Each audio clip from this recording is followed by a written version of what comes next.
first patient in diabetes trial no longer needs insulin therapy. In a new clinical trial to observe a new method of injecting islet cells into a patient with type 1 diabetes, doctors from the University of Miami's Diabetes Research Institute have confirmed that their first trial patient no longer needs insulin therapy.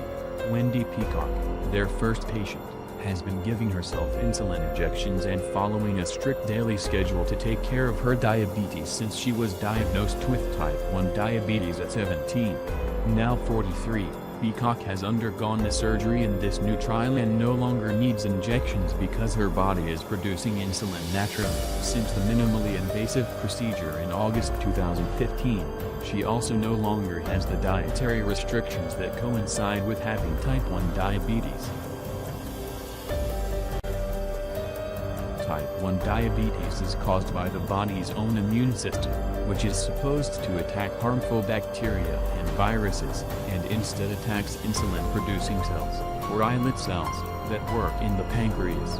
Once too many islet cells are destroyed, the body will produce little to no insulin, which is needed to decrease the amount of sugar in the body's bloodstream.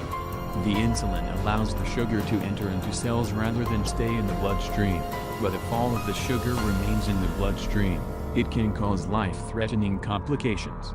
In this new diabetes trial, doctors have formed a new method of injecting the islet cells into the body. Instead of injecting them into the liver, which has been done in previous experiments and proven effective for a certain period of time, the doctors inject the cells into the omentum to create a more permanent solution.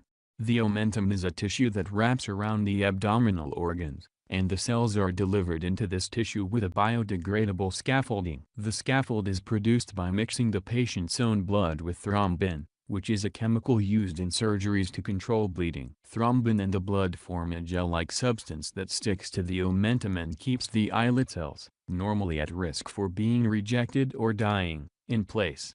As the gel absorbs into the body, the islets receive oxygen and nutrients necessary for them to start doing their job of producing insulin. Anti-rejection therapy is used with all of the current patients for this trial so that the body accepts the islets in the long term. This clinical trial is one part of a broader goal to create a biohub, which is a bioengineered mini-organ that is meant to mimic the functions of the body's pancreas in order to effectively cure diabetes.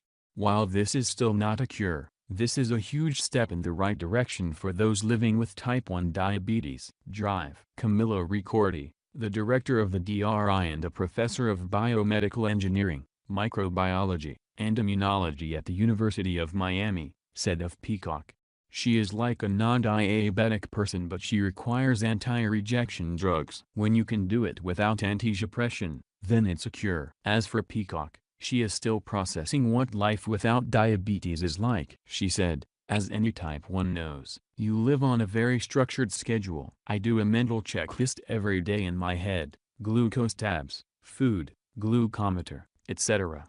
And then I stop and say, wow, I don't have to plan that anymore. It's surreal to me. I'm still processing the fact that I'm not taking insulin anymore.